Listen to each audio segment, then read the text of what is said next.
Buckle up, because we're merging back into traffic on Radio Nemo's Nemo Nation.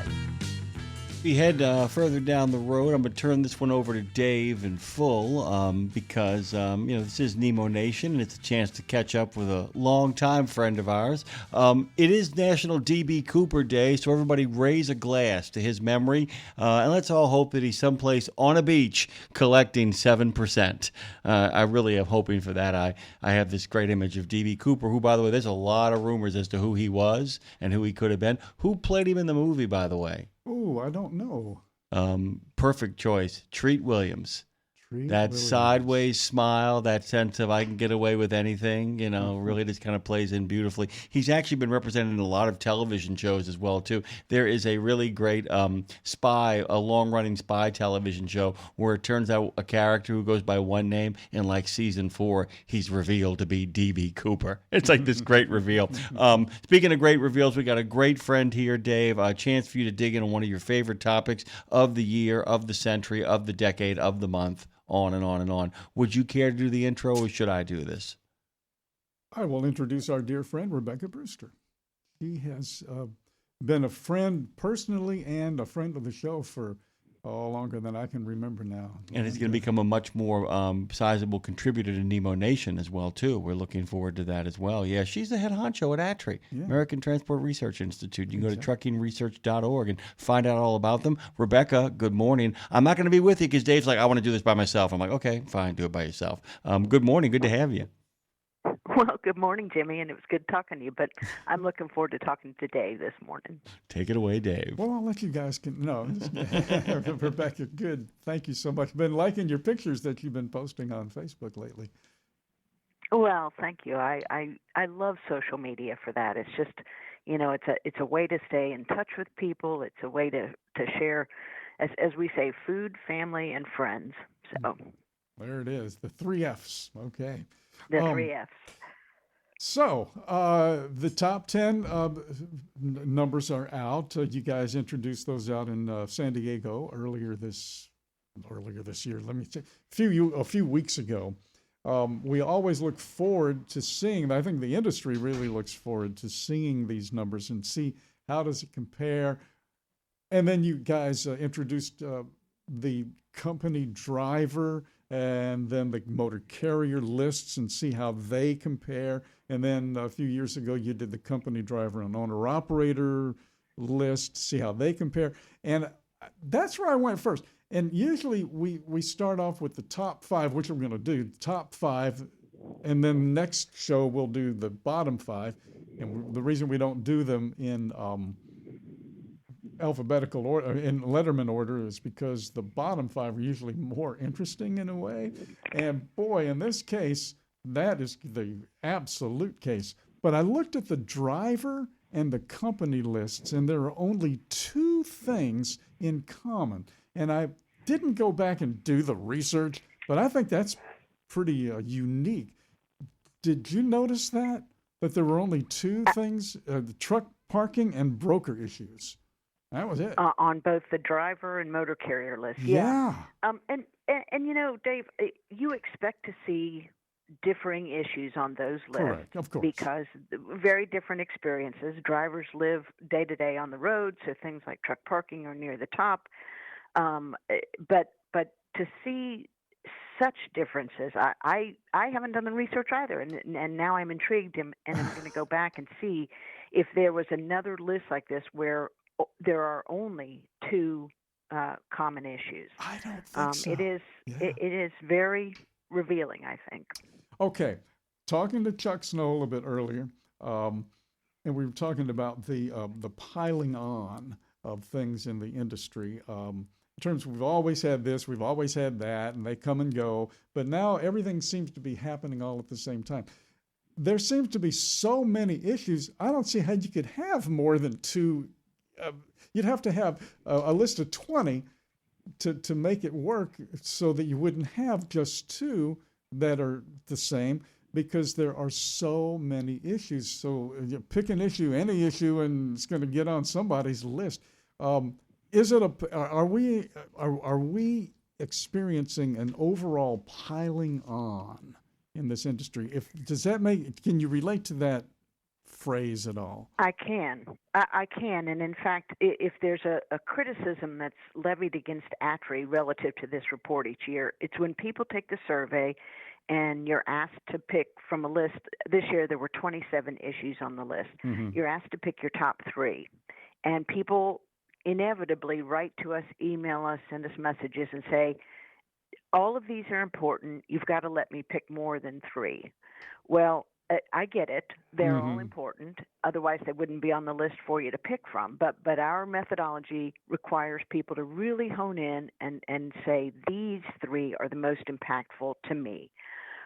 So, be angry, but it's 3 or not at all. So, and I, what I love about this is because people are so invested in the opportunity to share their opinions on these issues, we see write-ins. So you can write in an issue, you can write in a strategy, and those write-in issues oftentimes make it into the top 10. For instance, driver compensation, number 1 on the truck drivers list, number 5 overall. That was an issue that was initially added to the survey because so many drivers wrote it in, concerns over their compensation, and that was years ago.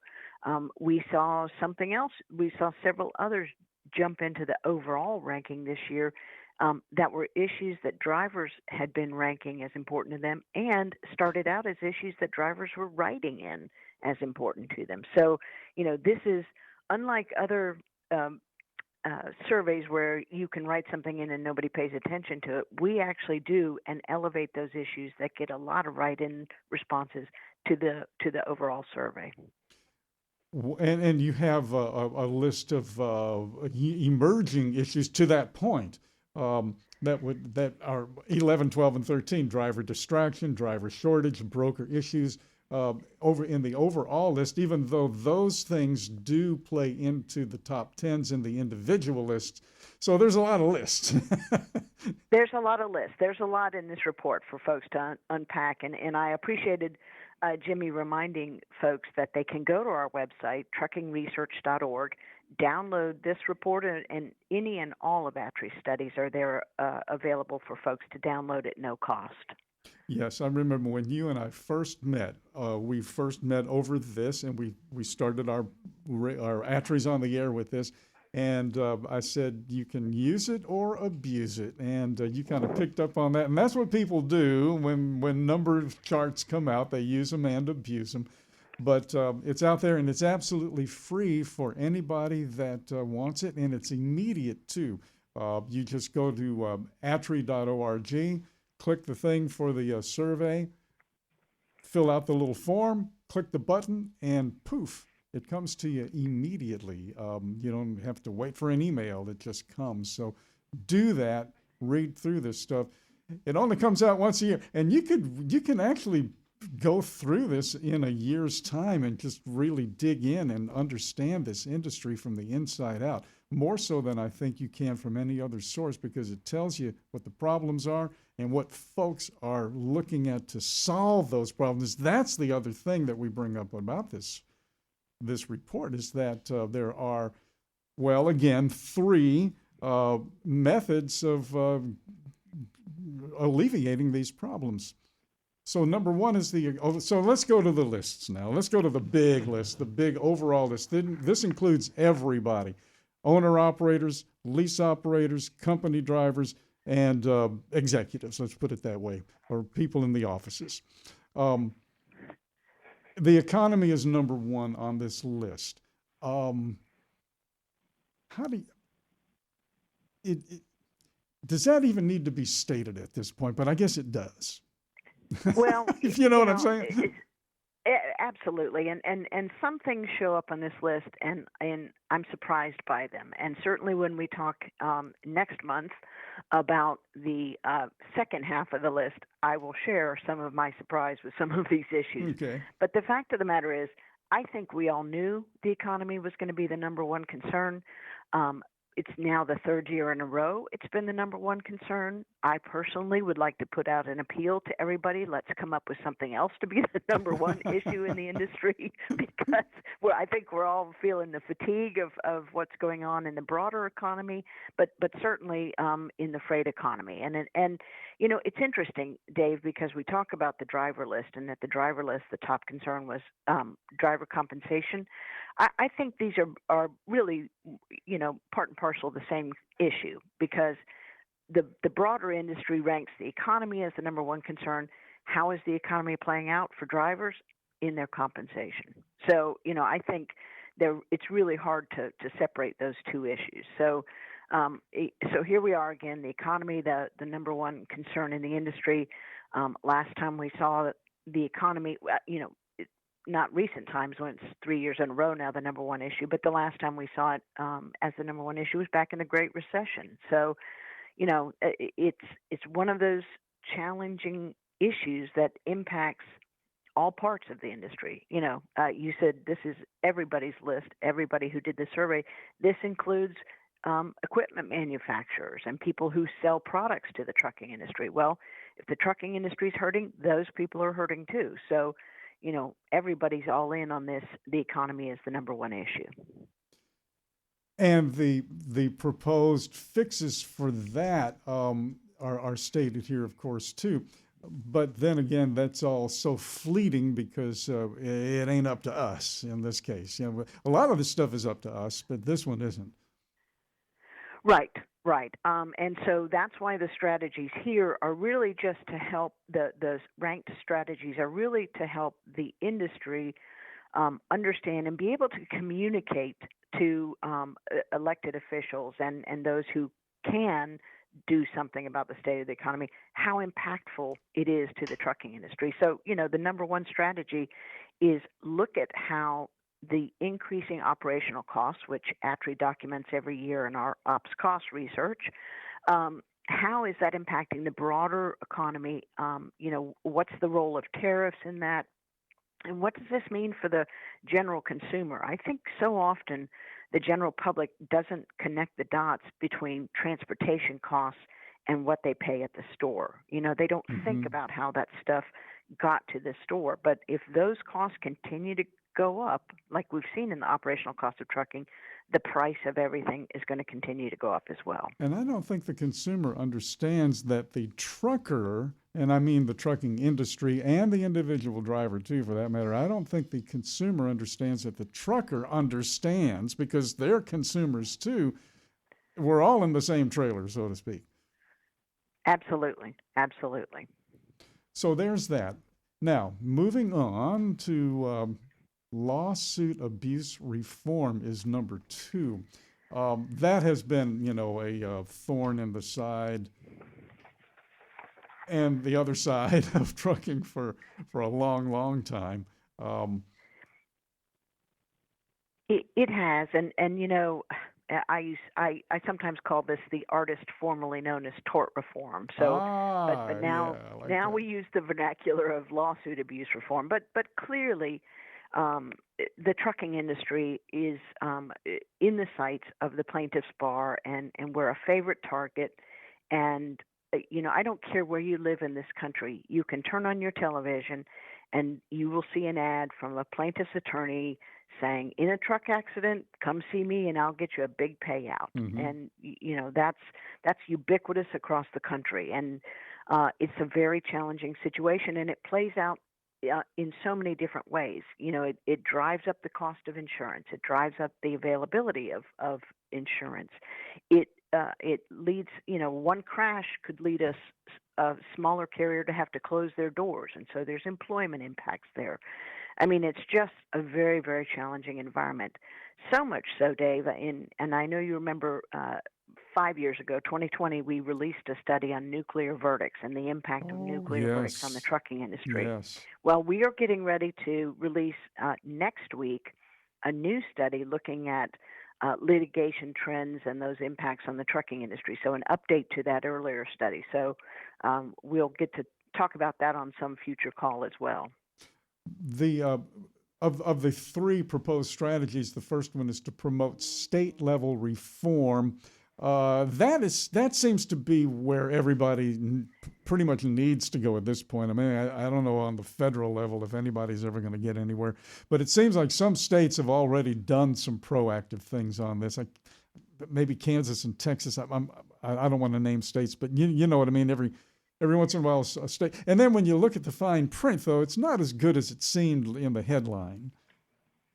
Right, right. Well, but it's really, something. a lot of this change does have to occur at the state level, and you know, I live in Atlanta, so I'm real pleased that Georgia has enacted a fairly comprehensive package of tort reform or lawsuit abuse reform legislation.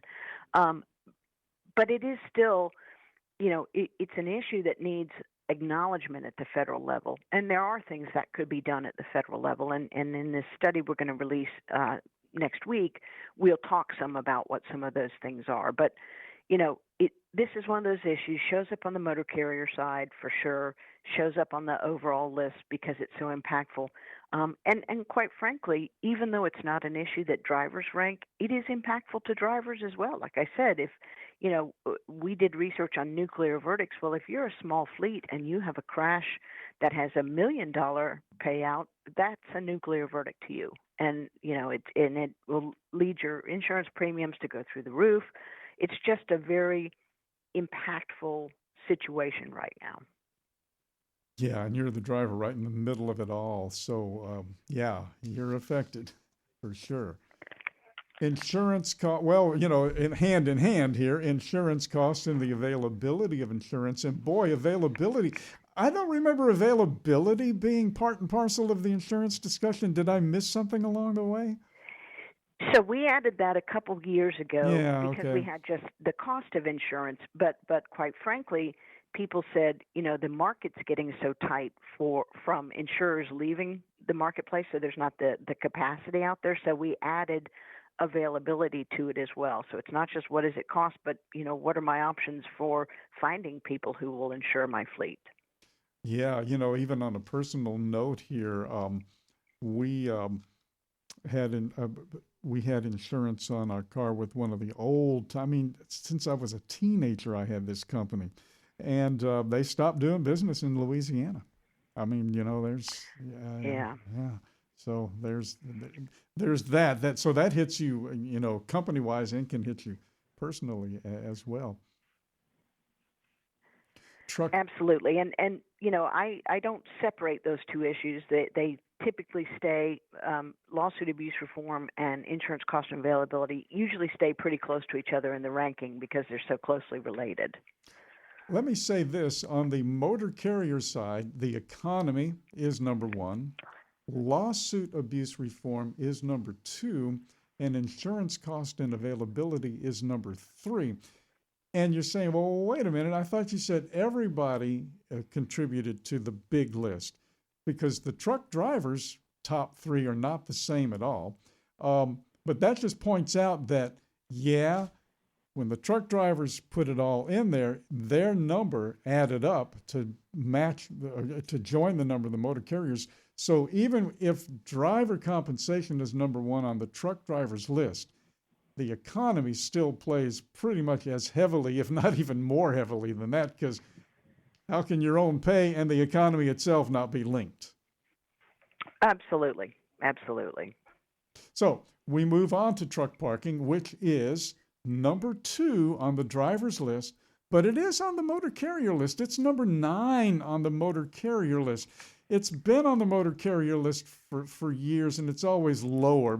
And again, it's not because it's not important. It's because, give us a break here, right? You asked for 3.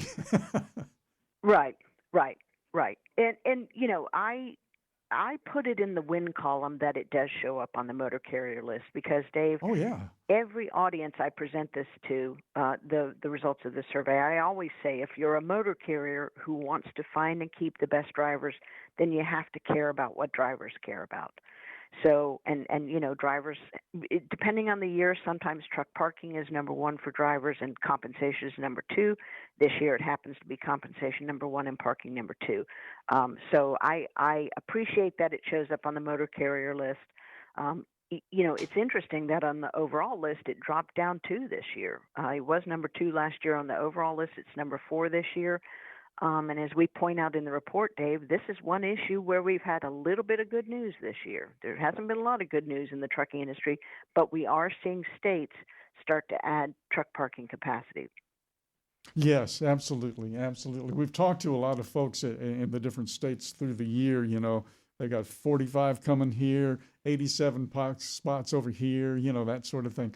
On driver compensation, too, because you guys did something a little different with the chart.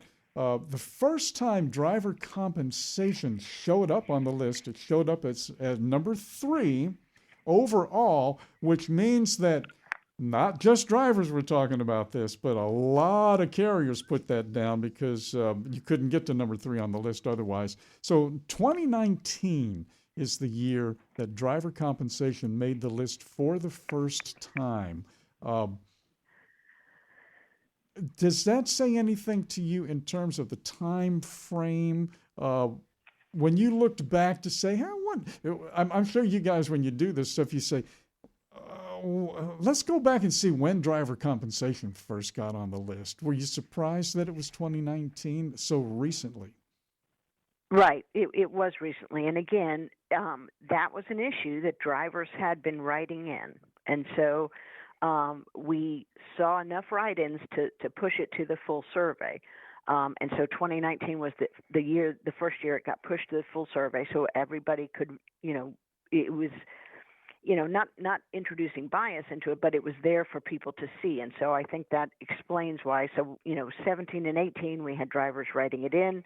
We added it to the full survey in 19, and it showed up. But I also think 19, because as you point out, it can't just be drivers voting on it that year. We had to have other people in the industry, mostly notably motor carriers, voting on it as well to pop in at number 3. And I think that was reflecting two concerns. On the driver side, it's obviously, I want more compensation. On the motor carrier side, I think it was reflective of how do we keep continuing to raise driver pay and still be able to, keep our doors open, essentially. We want to do what's right by our drivers, but there's a certain limit, and you can't walk people's pay back. That just doesn't go over well with anybody, with any of us.